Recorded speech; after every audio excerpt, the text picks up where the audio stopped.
नीरज कुमार जो जदयू के प्रवक्ता हैं, उन्होंने खुद अपने बयान में कहा है कि उनका जन्म इसी अस्पताल में हुआ। जो पादरी रहा करते थे उनकी यहाँ पर इस कैंपस में हत्या कर दी गई थी। नीरज कुमार जो जदयू के प्रवक्ता हैं, उन्होंने खुद अपने बयान में कहा है कि उनका जन्म इसी अस्पताल में हुआ। रंगदार टाइप के जो लोग थे वो बार-बार अस्पताल में घुस करके नर्सों को कभी छेड़ दे रहे थे। और बिहार सरकार भी चाह ले तो ये एक सप्ताह के अंदर फुल फेज में चालू हो जाएगा। एक समय था जब पीएमसीएच के बाद बिहार का दूसरा सबसे बड़ा अस्पताल था और 300 बेड का ये अस्पताल है। आप इस बात को बार-बार सुनिएगा।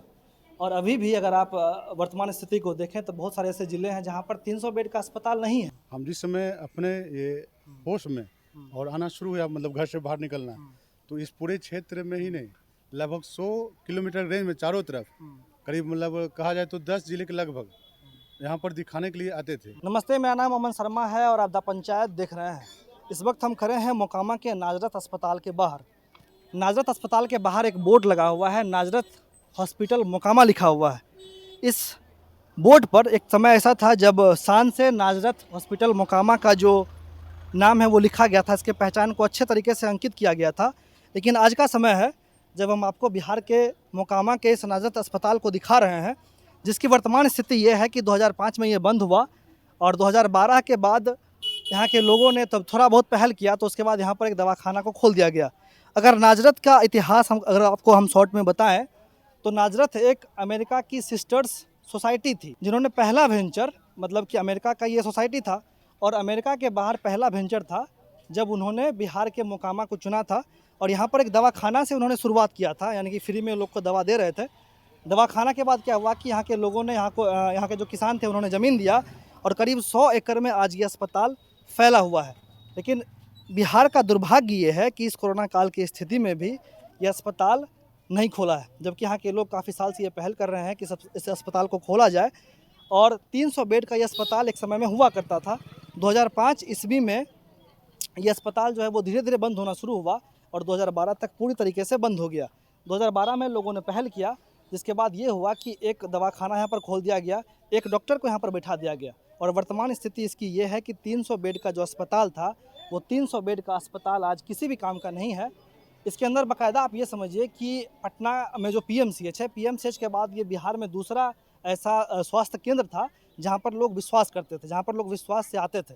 करीब 18 जिलों के लोग यहाँ पर आते थे और 18 जिले के लोगों को इनसे फ़ायदा, इस अस्पताल से फ़ायदा हुआ करता था। इसकी जो सेवा थी वो बिल्कुल फ्री थी। लेकिन आप ये समझिए कि फ्री का भी सेवा जो सोसाइटी हमें दे रही थी उसे भी यहाँ के स्थानीय लोगों ने, क्योंकि उस समय जो यहाँ पर जो क्रिमिनलाइजेशन था वो काफ़ी ज़्यादा था और यहाँ के लोग, जो स्थानीय लोग थे, जो मतलब रंगदार टाइप के जो लोग थे, वो बार-बार अस्पताल में घुस करके नर्सों को कभी छेड़ दे रहे थे। एक बार मैंने पढ़ा था कि यहाँ पर एक जो पादरी रहा करते थे उनकी यहाँ पर इस कैंपस में हत्या कर दी गई थी। उसके बाद से धीरे धीरे डर के माहौल की वजह से इस अस्पताल को बंद कर दिया गया और आज स्थिति यही है कि अस्पताल बंद है। इस अस्पताल के कैंपस में उस समय में 1947 में इस अस्पताल को बनाया गया था और उस समय में यहाँ पर एक फार्मेसी का कॉलेज भी खोला गया था जहाँ पर बच्चों को फार्मेसी की पढ़ाई करवाई जा रही थी। इसके अलावा जो यहाँ पर था, इसके अलावा एक अंदर में चर्च भी है और करीब 100 एकड़ में फैला ये अस्पताल आज अपने आखिरी सांसें ले रहा है और सरकार और यहाँ के स्थानीय जो भी लोग हैं, जो भी एक्टिव लोग हैं, वो लगातार कोशिश में लगे रहते हैं कि अस्पताल को फिर से खोला जाए, लेकिन अभी तक यहाँ के लोगों को सफलता नहीं मिली है। इस कड़ी में यहाँ के लोगों ने एक बार कुछ दिन पहले ही ओपन मोकामा नाजरत नाम का एक हैशटैग को ट्रेंड करवाया था, जो इंडिया में नंबर 1 पर थी और वर्ल्ड में, पूरे विश्व में टॉप 3 पर वो ट्रेंड कर रहा था। लेकिन उसके बावजूद भी किसी प्रकार का कोई फ़ायदा नहीं हुआ, क्योंकि यहाँ की जो स्थानीय प्रशासन व्यवस्था है, यहाँ के जो स्थानीय नेता हैं, उन्होंने कभी आगे बढ़कर इसके लिए कुछ काम नहीं किया, जिसकी वजह से यहाँ की जो भी लोग हैं, जो लगातार मेहनत कर रहे हैं, उनके मेहनत का किसी प्रकार का कोई फल आज तक उनको प्राप्त नहीं हुआ है। और अब तो स्थिति ये है कि लोग भी धीरे धीरे पहल करना बंद कर रहे हैं। हमारे साथ चंदन जी हैं जो हमें मोकामा घुमा रहे हैं, उनके साथ हम आपको इस कैंपस की पूरी जो परिभ्रमण है वो करवाएंगे और आपको दिखाएंगे कि यहाँ पर किस तरीके का व्यवस्था अगर सरकार चाहे तो अभी भी डेवलप कर सकती है। मोकामा के नाजरत अस्पताल के परिसर में हम खड़े हैं। हमारे साथ चंदन जी हैं जो लगातार मोकामा के जो विभिन्न मुद्दे हैं उन पर हमसे बातचीत कर रहे हैं। अब थोड़ा सा मोकामा के इतिहास के बारे में थोड़ा सा जो भी हमको पता था कि 1947 में शुरू हुआ, उस समय 300 बेड का ये अस्पताल हुआ करता था। नाजरत सोसाइटी जो अमेरिका की सिस्टर सोसाइटी थी वो इसको चला रही थी, फ्री में चला रही थी। पहले एक दवाखाना खोला, उसके बाद यहाँ के लोगों ने ज़मीन दान किया, जिसके बाद 100 एकड़ के कैंपस में इस अस्पताल को खोला गया।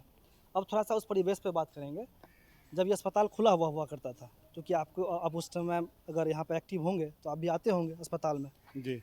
हम जिस समय अपने ये होश में और आना शुरू हुआ, मतलब घर से बाहर निकलना, तो इस पूरे क्षेत्र में ही नहीं, लगभग 100 किलोमीटर रेंज में चारों तरफ करीब, मतलब कहा जाए तो 10 जिले के लगभग यहाँ पर दिखाने के लिए आते थे और संतुष्ट थे।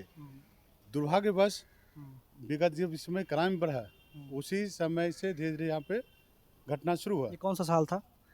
करीब आज से 10 साल पहले, 10 साल पहले। और यहाँ पे ये लोग का स्वास्थ्य विभाग पे ध्यान कम और शिक्षा पर लोग ज़्यादा काम करना शुरू कर दिए। 2005 में शायद बंद होना शुरू हुआ और 12 तक पूरी तरीके से बंद हो गया। हाँ, विगत 7 वर्षों में जो बंद हुआ उसके बाद इनका, लेकिन स्कूल खुला रहा। अगर फुल फेज में अगर बंद करते तो स्कूल भी बंद रहता है, तो स्कूल इनका खुला रहा। स्थानीय लोग जब यहाँ पर आगे बढ़े और इनको जगाया गया कि आप इसको, जिसके लिए आपको ज़मीन दिया गया था, जिस उद्देश्य लिए चालू हुआ है, आप उसको चालू कीजिए, तो फिर ऑपरेटिव चालू हुआ। डॉक्टर शांति अभी बहुत अच्छी है यहाँ पर और पूरा क्षेत्र इनसे संतुष्ट रहता है। और यहाँ पर ये हॉस्पिटल शुरू हुआ, लेकिन अभी मात्र 20% ही कार्य होता है। अगर इसको फुल फेज में काम किया जाए तो आसपास के क्षेत्रों को भी बहुत लाभ होना शुरू हो जाएगा। मैंने पढ़ा था कि 18 जिला के जो लोग हैं उनको यहाँ से फ़ायदा मिल रहा था और 18 जिला के लोग यहाँ पे दिखाने के लिए भी आते थे। बाकी जो अंदर की स्थिति है वो कुछ ये है कि थोड़ा सा 20%, जैसा कि सर ने कहा कि वो चल रहा है, तो 20% में इतने लोगों का यहाँ पर भला हो रहा है। थोड़ा दिखाइए इधर। और 2 डॉक्टर यहाँ पर बैठते हैं मुख्य तौर पर, जो लगातार अभी देखते हैं मरीजों को। तो मैंने जो पढ़ा कि 18 जिला के लोगों को यहाँ से फ़ायदा हो रहा था, उसके बाद फिर बंद होना क्यों मतलब शुरू हुआ? इनका कहना है कि कुछ फंडिंग का इनका परेशानी ज़्यादा हो गया, डॉक्टर इनके पास है नहीं, इसलिए बंद हुआ। तो ये लोग का, हम लोग के साथ मीटिंग एक हुआ है सामाजिक, और ये नीरज जी जो अभी MLC हैं, जदयू के मुख्य प्रवक्ता है। नीरज जी का जब जिक्र हो रहा है तो ये बता दें कि नीरज जी ने अपने एक बयान में खुद कहा है कि उनका जन्म इसी अस्पताल में हुआ है। जी। और नीरज जी जो अभी वर्तमान मुख्य प्रवक्ता जदयू हैं, उन्होंने मेरे साथ यहाँ पर आया और बात हुआ हॉस्पिटल में। तो इनका डिमांड था कि हमारे पास डॉक्टर नहीं है, आप बिहार सरकार से व्यवस्था दीजिए, हम लोग मिल कर करेंगे, लेकिन गाइडलाइन, मेरा नियम कानून मेरा हॉस्पिटल का रहेगा। लेकिन बिहार सरकार की तरफ से फिर कुछ पहल नहीं हुआ। फिर इनका डिमांड था कि अगर हमको सहयोग मिलेगा बिहार सरकार के द्वारा तो हम फुल फेज में काम करेंगे, लेकिन आज तक ऐसा कुछ हुआ नहीं। और बिहार सरकार सिर्फ एक ऐसा, नीरज दा के माध्यम से जो जानकारी मिला कि वो लिख के देंगे तो हम कार्य करेंगे। तो एक हो गया कि फेंकने वाला मैटर। अगर हकीकत में अगर ये लोग भी चाहेंगे और बिहार सरकार भी चाह ले तो ये 1 सप्ताह के अंदर फुल फेज में चालू हो जाएगा। मैंने जो सुना कि यहाँ पर एक फार्मेसी का कॉलेज भी चलता था, जहाँ पे दवाओं का जो पढ़ाई था वो बच्चों को हो रहा था, तो वो भी बंद हो चुका है, फार्मेसी का जो कॉलेज था। वो तो यहाँ के जो स्थानीय हैं और प्रभारी वो बताएंगे डिटेल। एक यहाँ पर फार्मेसी का अंदर में कॉलेज भी हुआ करता था, जिसमें बच्चों को दवाओं से रिलेटेड पढ़ाई करवाई जाती थी। और मैंने सुना था, एक कहानी है शायद अगर आपको पता हो तो, कुछ समय पहले यहाँ पर एक जो नर्सेज थी उन्होंने शिकायत किया था कि स्थानीय लोग उनको छेड़ते हैं, या फिर एक जो पादरी थे शायद उनकी हत्या हो गई थी। ये तो प्रभारी यहाँ पर बताएंगे उस विषय पे, कारण कि उस समय हमको तो जानकारी सबका है नहीं। हम तो इसी जानते हैं कि अगर यहाँ का प्रभारी अगर चाह लें और सरकार, तो फुल फेज में यहाँ पर चालू हो जाएगा, यानी कि यहाँ पर व्यवस्था सब कुछ है। एक समय था जब PMCH के बाद बिहार का दूसरा सबसे बड़ा अस्पताल था और 300 बेड का ये अस्पताल है। आप इस बात को बार बार सुनिएगा। और अभी भी अगर आप वर्तमान स्थिति को देखें तो बहुत सारे ऐसे ज़िले हैं जहाँ पर 300 बेड का अस्पताल नहीं है, लेकिन ये 300 बेड का अस्पताल इस कोरोना काल की स्थिति में भी बंद रहा। पिछले कई साल से, जैसा कि मैंने आपको कहा कि लोगों ने ओपन नाजरत मोकामा करके एक हैशटैग भी चलाया, इंडिया में नंबर 1 था, वर्ल्ड में नंबर 3 पर गया।